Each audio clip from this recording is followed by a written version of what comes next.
2009 ফেব্রুয়ারিতে পিলখানা ট্র্যাজেডির ঘটনায় বেশ কয়েকবার তদন্ত করা হয়। এরই মধ্যে বিচারও কার্যকর হয় বেশ কিছু বিডিআর জওয়ানের। সবশেষ কমিশনের মাধ্যমে একটি তদন্ত প্রতিবেদন দেওয়া হয় অন্তর্বর্তী সরকারের কাছে। সোমবার সচিবালয়ে প্রথমবার বিভিন্ন দপ্তর ও সংস্থার প্রধানের সঙ্গে বৈঠক করেন স্বরাষ্ট্রমন্ত্রী সালাউদ্দিন আহমেদ। পরে জানান, কমিশন গঠন করে পিলখানা হত্যার পুনঃতদন্ত করা হবে। তদন্ত কমিশন গঠন করার কথা বলেছি, আমাদের প্রতিশ্রুতি আছে, ইশতেহারের মধ্যেও আছে যে আমরা বিডিআর গঠনটা পুনঃতদন্ত অথবা একটা কমিশন গঠন করে কমিশনের রিপোর্ট অনুসারে কাজ করব।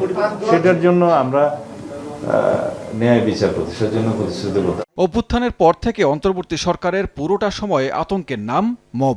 দাবি আদায়ের নামে রাস্তা আটকে দেয়া যেন নিয়মে পরিণত হয়। তবে স্বরাষ্ট্রমন্ত্রীর সোজা কথা, দাবি আদায়ের নামে রাস্তা আটকে আর মব তৈরি করতে দেয়া হবে না। আমরা রিয়েক্ট করব খুব কঠোরভাবে। দেশে কোনো মব কালচার থাকবে না এবং মব সৃষ্টির মাধ্যমে সড়ক অবরোধের মাধ্যমে দাবি আদায় করার জামানা শেষ। বৈধ পন্থায় স্মারকলিপি দেবে, মিছিল করবে, সমাবেশ করবে, আদালতে যাবে। 5 আগস্টের পর হয়রানিমূলক মামলার বিষয়ে খতিয়ে দেখা হবে জানিয়ে স্বরাষ্ট্রমন্ত্রী বলেন, পুলিশের কাজে বাধা দিলে নেওয়া হবে ব্যবস্থা। ক্ষমতার অপব্যবহার করলে ছাড় পাবে না পুলিশও।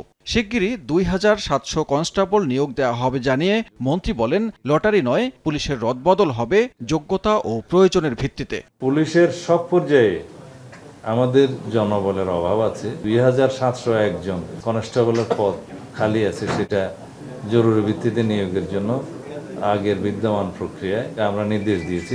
শেখ হাসিনার আমলে লাইসেন্স দেয়া অস্ত্রের রিভিউ, পাসপোর্ট অফিসের ভোগান্তি কমাতে উদ্যোগ নেয়ার কথা জানান স্বরাষ্ট্রমন্ত্রী। তারা লাইসেন্স পাওয়ার উপযুক্ত কিনা আইন অনুসারে সেগুলো সবই যাচাই বাছাই করা হবে। সানবীর রুপল, সময় সংবাদ, ঢাকা।